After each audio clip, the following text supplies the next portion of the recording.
party chairman to be elected on Saturday, January 17th. On behalf of myself and Vice Chair of the Chairman's Caucus, Barbara Davis, we thank you very much for being here. Also thank you to State Committeeman Evans and State Committeewoman Highland for helping screen through the questions to make sure we don't have any duplicates or questions that don't apply to all 4 candidates. Also thank you to Diane Simpson and Christian Ziegler for helping us do the timer. A couple of housekeeping issues.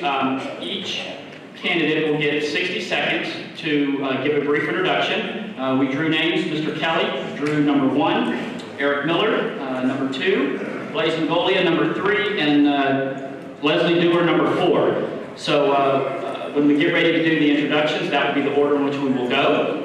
Beginning with the first question, Mr. Miller will then go first. Beginning with the second question, Mr. Ngolia will go first. That will give each person a fair time to be the first person to ask a question and also the last person. And when the time begins, you will see a green light on the timer here in front. And when you have 15 seconds left, it will go to yellow. And when your time is up, it will go to red. We will get through as many questions as we can. And like I said, around 7:54 or 7:55, we will switch to the closing statements, which you will have a little bit longer, 90 seconds to give a closing statement. And you can either stay at your seat, or you are more than welcome to come up to the podium and give your final statement. So before we move on, are there any questions from our candidates? All right. I do ask that during the debate and the forum that you keep comments and applause quiet so that we can respect the candidates and their time and their answers. It's a very difficult thing to put your name out there to run for something at this level. They've all shown great courage. However, at this point, yes, let's give them applause.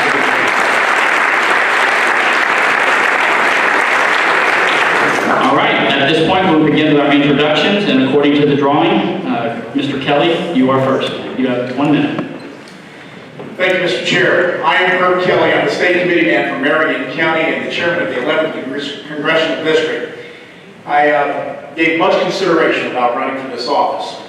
I've had plenty of opportunity to go out and talk with you, go to Lincoln Days, have conversations with you in your homes, many of you. Many more I need to go do that with and spend some time. I hope you take my call when I call you and when I come and see you. Tonight you're going to hear from some really great Republicans. We care about our country. We care deeply about what's going on here in Florida. We're excited about some of our successes, but we also understand we have some challenges ahead of us. You know, Samuel Adams, the father of the American Revolution, said that you should never elect anyone to public office unless you first have education, training, demonstrated wisdom, and proven virtue. Tonight, those should be the areas that you're watching carefully with us. And I look forward to meeting with you and talking about some of my plans that we can do to take this party to new heights. God bless. Thank you, sir. Mr. Miller.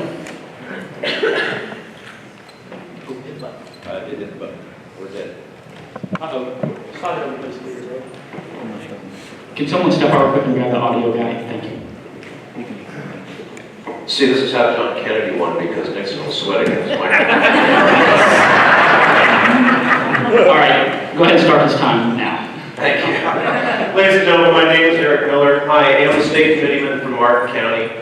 This is my second term as State Committeeman. I've been involved with the party directly at local level since Bush broke the campaign back in '98 or so. Lifelong Republican.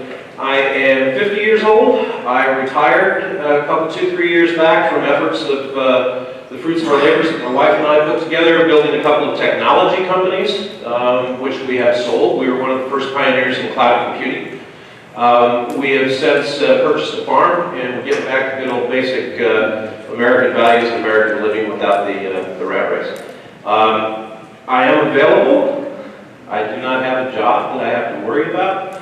I did serve in the United States Army Airborne Infantry, thank you, and I have a degree in computer science from the New England Institute of Technology.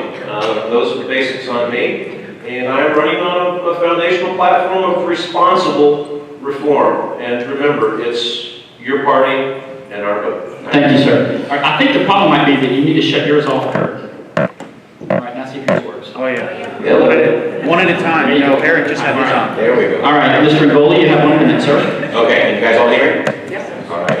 My name is Blaise Ngoli. I am currently your vice chairman for the Republican Party of Florida. First, I want to thank everybody in this room for all of their hard work and everything that you have done for the Republican Party. And I want to take a moment of personal privilege and thank my fiancée, Julie, for being with me and standing with me as I run for this position.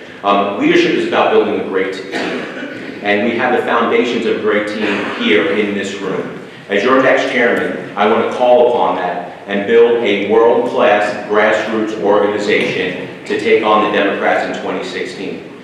The Democrats are going to come at Florida extremely hard. We need to work harder, we need to work smarter than ever before. And the reason why I'm running for this position is because I, along with you, know that we cannot allow the Democrats to take this state and hand it to the Democrat nominee, because then we will have 8 more years of Democrat rule, and I shudder to think what this nation would be like after that. Thank you. Thank you, sir. And turn it over. And Ms. Stewart. Good evening. I'm Leslie Dewar, your chairman of RPOF, and I'm honored to serve you through the last 6 or 7 months, getting on a freight train that was going 90 miles an hour. We led it to victory, and we led it to victory because of you, each one of you that worked your tails off for victory. We came home, we brought home a governor, we brought home lieutenant governor, we brought home cabinet members, we brought home Senate and House members. And it's all because of the grassroots. You are what's important, and you're what the foundation of this party. Now, looking for future, we have Presidency 6 coming up. We have things in our future that we have to start working on now. We know we had the largest get out and vote. We had the largest data mining that we did as we went through this election cycle. We have to continue with that as we go forward. And I'm committed to do that as we go forward with certain fundamental things that we're going to improve upon as we do. Thank you. Thank you, ma'am. Turn your mic off, please. All right. I was a little flexible in introduction statements, but for the questions, when that light hits red, I'm going to step in. So just a heads up on that. All right. Now the first question, and we will begin with Mr. Miller. But all 4 candidates will answer this question, and I am happy to repeat it before each candidate answers if you would like me to.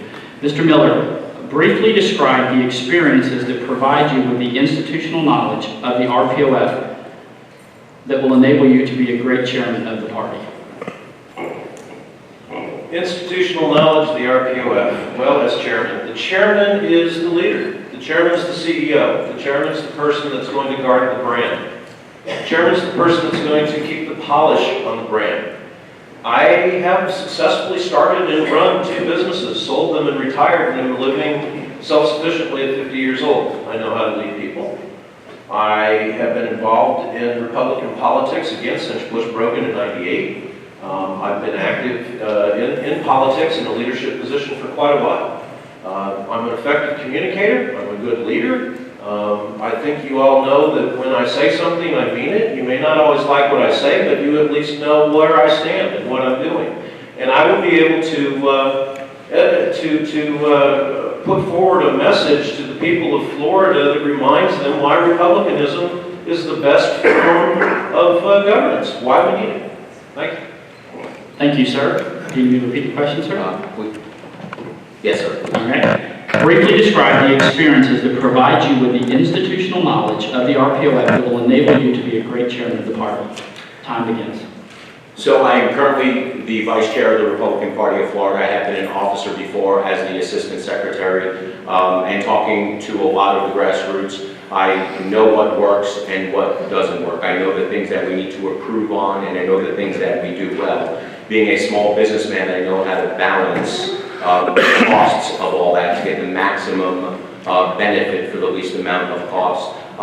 Organization is going to be key. I would think that I'm pretty good with my organizational skills. I have run campaigns before, and most importantly, I know how to get my message across, and I know how to win. And that's what we need in 2016.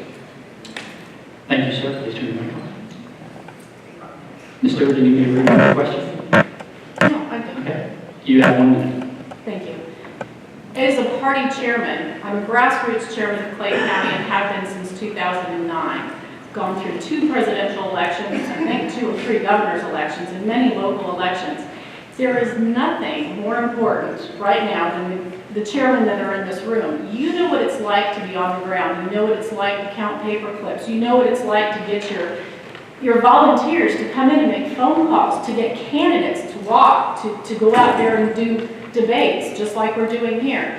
That's where I've come from, the grassroots. And it's that experience, as I went through and did this, that kind of led me to become the chairman of the Chairman's Caucus and change that into something where it became functional. We brought things to the chairman to bring tools to them. Because it's ultimately, each one of you as a grassroots person, as you become better in your counties, we have 67 different personalities. You guys are the ones that run the counties that ultimately run the party. It is a bottom-up party, Thank you, not a ma'am. top-down. Thank you. And final person on this question, Mr. Kelly, do you need to repeat it? No, All right, go ahead, sir, you have 1 minute. The CEO of this organization is the leader. This leader must be able to work with a variety of folks at a variety of levels. It starts with an educational basis, though. I have a master's degree in business or in education, adult education. That's what we do. We educate. Secondly, I have a bachelor's degree from Florida State University in political science. But I'm 55 years old and I started my first campaign at 5. And I haven't missed a cycle since then. And at every grassroots level, there's not anything I've done that I haven't been involved in the campaign process. Understanding at every single level, including fundraising, including grassroots development, including advertising, so that when the consultants come and begin to tell us about what we need to do, I will have experienced this. You need a leader that has that type of experience, but also then can go out and be the face of this party to a community and has the skill sets to be able to talk to this and lead a message to this community. Thank you. Thank you, sir. All right, on to the next question. And at this point, Mr. Ngoli, you will be the one to go first. Question is, how long have you served on the state executive committee and what leadership positions have you held for the Republican Party of Florida? No, not off Kirk. Thank you. All right, minute starts now. I came onto the state executive committee in 2009 with a special election in Hernando County. I have been your assistant treasurer, I have been your vice chairman, and I co-chaired presidency 5 in terms of leadership positions. Thank you.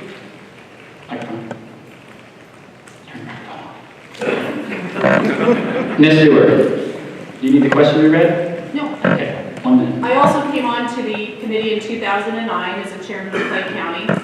I then became a CD caucus vice chair. I believe it was CD6 at the time since we changed our numbers.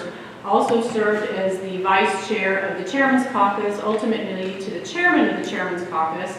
Also served on Presidency 5 and then became your chairman. Thank you. Mr. Kelly.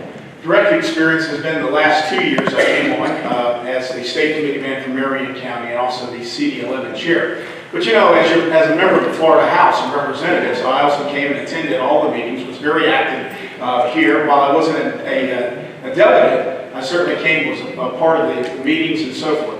The guys have been involved in this process. Back in 1982, I started in Palm Beach County and working with the REC there and then in Broward. And then in Marion County, ever since, I think, Ray, we were talking since 1987. So I've been in and out of the politics of this.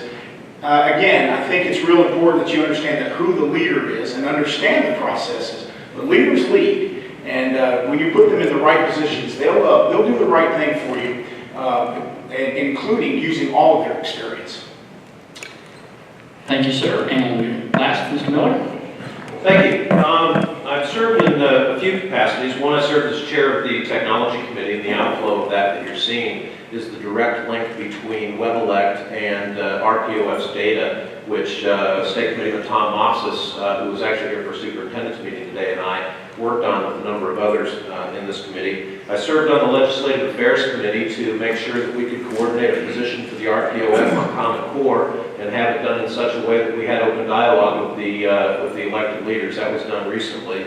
I also served on the technology committee, and I haven't really chaired any committees outside of technology because the only chair I think that really liked me was Dave Bittner. I seem to, I don't know, I seem to rub chairman the wrong way. I'm not quite sure why. Also, in terms of political history, I served at the state level for Duncan Hunter as his communications director, as well as Herman Cain. I took a state level position with him. Thank you. Thank you, sir. All right, and for the next question, this is the time for Ms. Dewar to go first. Ms. Dewar, how do you propose to grow the party? One of the best things about growing the party is that we have the resources to the local parties. Right now, we have 27 rural counties. I propose we make it 37 rural counties. Right now, we're giving $7,000 for them. We're going to go up to $10,000. It is up, we have 67 counties. Each one of you know your community better than, quite frankly, RPOF. So it's really up to you. We give you the tools and the resources to go out to your counties with your field staff and right there with you to help you put out that information, be it you have a mail out that goes out to your 404s or the people that are very interested in becoming part of your party. Part of the information that we gained from this last election was a lot of data mining that came in. We have our own technology department. We have kept all of our own data. We have not gone out to a consultant with it. So we will use that data for each county to pull in all of those volunteers and ultimately put them to work. Thank you, ma'am. All right, Mr. Kelly, over to you. How do you propose to grow the party? This is one of the key reasons why I'm in this race. Ladies and gentlemen, I think it's incumbent that we understand we already have a structure in place. We talk a lot about grassroots.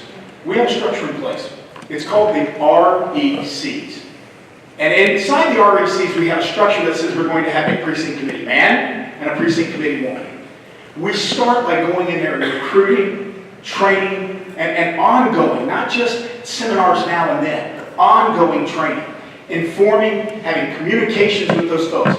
Then, that's to educate. Secondly, we engage them in the right processes, giving them the right tools, the right resources, to be able to go out there and talk to their communities, to their neighbors, one-on-one, building those relationships.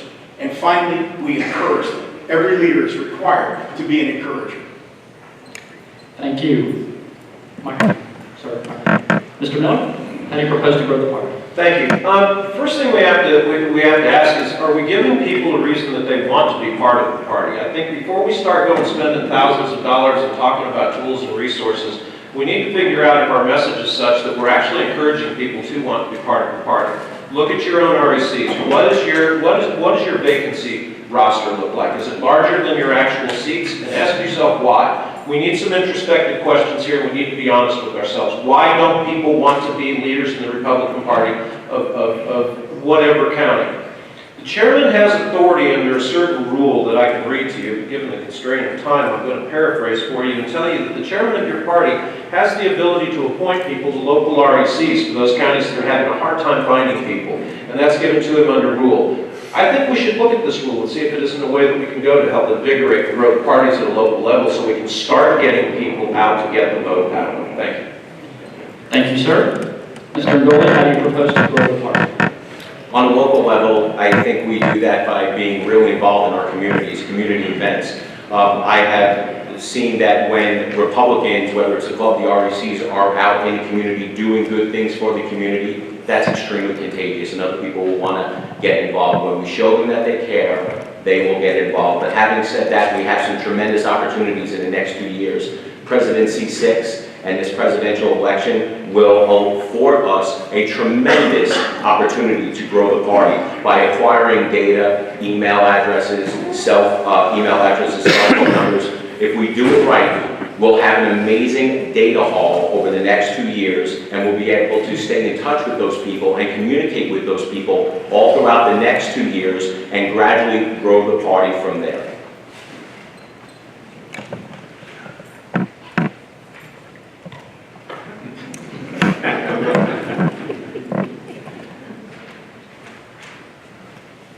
All right. Now we'll begin with Mr. Miller. Am I correct? Did I confuse myself? No, it's been Just make sure. Huh? Oh, all right, I apologize. Would you agree that the party should be the focus rather than an individual candidate or elected official? Yes. No, I'll give you a longer answer. Absolutely. Ladies and gentlemen, it is the party. Now, we know that we're going to have top-of-the-ticket campaigns. We know that's important. We understand that we need to be looking at individual campaigns at times. But at no time should we put all of our resources, time, energy, and effort to just focus on one campaign. You know, one of the problems we have every 2 years is we tend to have these things called victory centers. They come in, we all get there, we spend our folks in there, we call that grassroots, we get all excited about it, and the day after the election, poof, it's gone. And we're left without really defining and developing our grassroots. So the answer is, we need to be looking not just at the next campaign cycle, but the next 20 and 30 years. And that will go through education, engagement, and encouragement. Thank you, sir. Mr. Miller. Not sure I fully understand the question, but I'm going to answer it this way. If you're asking me, should we put all our resource and time into a single campaign or make that our entire effort? I'm going to say no. I mean, our job and your chairman's job is to protect the brand. We have to protect the brand of the Republican name in Florida. We need to put some polish back on it too. And we need to start rebuilding the party. We need to broaden our diversity base as well. You know, doing these things is going to help us in the elections. There should be a separation between the candidates and the elected, between the party and between the donors. I'm not saying we all need to stay away from each other. What I'm saying is we have to have 3 healthy spheres that we work in, and we each need to do our job. Our job is to grow the party, to make an environment that good people can get elected in, and encourage good people to want to be members of our party, because darn it, our form of philosophers is the best that there is, and it's the best hope for not only Florida, but the rest of the United States, and we have a duty and obligation to make that happen. I believe that. Thank you.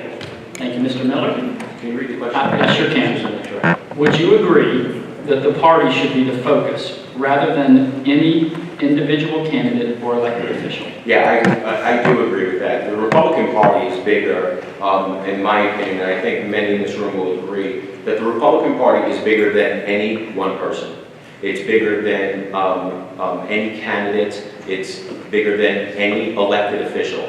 The Republican Party has been here long before us, and will be here long after we are gone. And while we are here, it is our job to be great stewards of that message and that brand, and make sure that we pass on that branding and that infrastructure on to the next future set of leaders. So yes, I totally agree with that statement. Thank you, sir. Microphone. And Ms. Stewart. I think focusing on the party was just done in this last election. We just came out winning one of the biggest governor's elections, House, Senate, Cabinet, and we do that by electing good Republicans, but we protect our brand by getting those Republicans elected. Our message out there was about being a Republican, our principles and what we run on. And that encompasses the whole thing. We protect our brand as Republicans on the off cycle. As we come through, we select candidates. We go after candidates that represent our brand best, because we know when we put them in office, they're going to legislate on our behalf. That's what we have to do. So it's a combination of both. We protect that brand out there as a Republican, and we make sure that anywhere we are out there in the liberal media, that we are focused on providing a strong party and one that will win in 2016. Thank you. All right, Mr. Miller, this question will go to you first. Thank you. You're welcome. In 2012, the Obama campaign was far ahead in data mining and micro-targeting. As chair of our party, what's your plan for data mining and micro-targeting? We're doing a great job with it. I mean, why change what's working? What we need to change is the number of people that we're micro-targeting and data mining to. What's more, 50% of 100 or 50% of 90? Our numbers are dwindling. We keep requiring a higher percentage of micro-targeting and busting ourselves amongst a smaller number of people. Why don't we work on some diversity in the party? And I'm not talking about micro-targeting and talking to people because they have a certain color of skin. I'm talking about diversity and outreach by talking to people because they have things in common with the rest of us. Second Amendment, education, the right to a good life for their children and families. Why can't we talk to people like that and make them feel welcome in the Republican Party of Florida because of ideas and principles that are Republican? How would I do it? I keep doing it. I mean, we're doing a great job with it. Thank you, sir. Mr. Ngoli, you will go second. Actually, I disagree that we are doing a great job in terms of data mining. The current data system we have has me, I'm data mined as an Obamacare swing voter. So I don't know how they got that, but I'm dead serious. But there are things that we can do, and there are unique tools that allow us to go out and capture some of this data. There are online surveys and online petitions that when somebody signs a petition, it will amend and append our voter database, so then we can parse that data and micro-target to those people. There are plenty of tools out there that I believe that we are not using effectively in order to capture the data for the micro-targeting. In terms of get out the vote, we can micro-target get out the vote campaigns. In Hernando County, we sent out individualized, personalized maps for voters, so they knew exactly with the map where to go on early voting and where to go on election day. I disagree that we are doing all that we can on data mining and micro-targeting. We can do better. Thank you, sir. Ms. Stewart. RPOF has one of the most successful technological departments in the nation. There is no other state that has a technology department like RPOF. All of our stuff is in-house. All of the data that was mined is ours to use. We don't have to pay a consultant or nobody else has it. The reason why we do it is because it's cost effective and we can pinpoint what we're doing. We did 127 years of video, over 500 million impressions. Anytime a voter received an absentee ballot and you were online with Facebook, they were sending impressions to you with advertisements. They were tracking you. It may sound a little scary. We did things that were never done before. Right now, our team, our assistants, our teams, field staff are in Louisiana testing out some of the latest stuff out of the RNC to bring back to Florida. So when we go to 2016, we'll have the latest stuff. All right, and Mr. Kelly. Well, I want to say, I love all these terms, micro-targeting, and we'll do all of this data segregation and all of this stuff. A lot of that is done at on an RNC level. We'll have consultants that come in, and we'll sit and have some folks that work in brainiacs that sit around and figure all this out. That's not what we do. At our level, and what we're supposed to be doing is building the infrastructure of going out. They had micro-targeting back in Abraham Lincoln's day.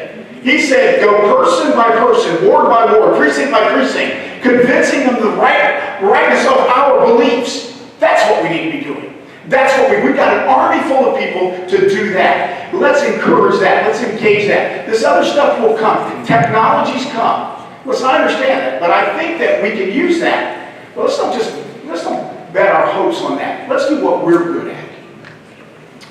Thank you, sir. And this time we will begin with Mr. Ngolia. You will go first. How long have you been a Republican and why? I'm learning this thing. I've been a Republican ever since I could vote. And I've been a Republican because I believe in the fundamental principles of the Republican Party. Fiscal responsibility, focus on the family, focus on the small businesses, freedom, faith. That's what our nation was founded upon, and that is the closest thing to the Republican Party. The reason why I'm a Republican, and the reason why I stay a Republican, is I truly believe with all my heart that we are the last best hope for the future of this nation, our children, and our grandchildren. Thank you, sir. Ms. Stewart? And I shut it off. You did. How long have you been a Republican and why? It's kind of like that question I got from the newspaper, how old are you? I don't really want to tell you how long. When I registered to vote, I registered as a Republican, and yes, a Californian Republican at that. Could not wait to get to the state of Florida where there were Republicans to live under. But, you know, I was a Republican, and the first thing I remember is Ronald Reagan getting shot. And that was devastating to me.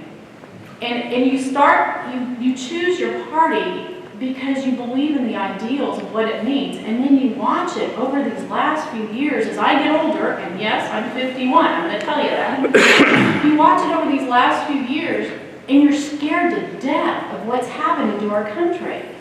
Ladies and gentlemen, 2016, we must put a Republican president in the White House. If we don't, we are facing losing our country. I'm committed to you that this state will go red in 2016.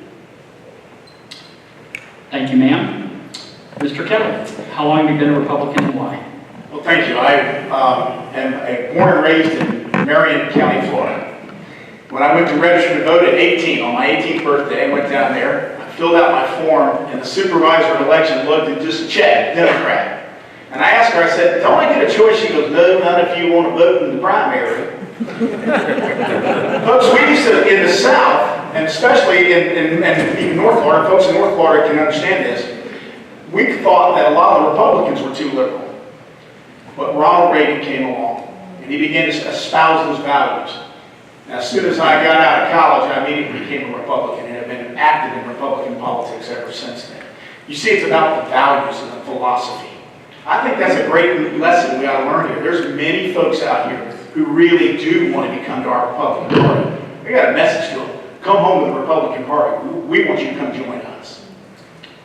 Thank you, sir. And Mr. Miller, how long have you been a Republican and why? I've been a Republican ever since I knew what a Republican was. I registered when I could as a Republican, and I've been a Republican ever since. And the simple fact of the matter is that we have the best solutions to anything that there is.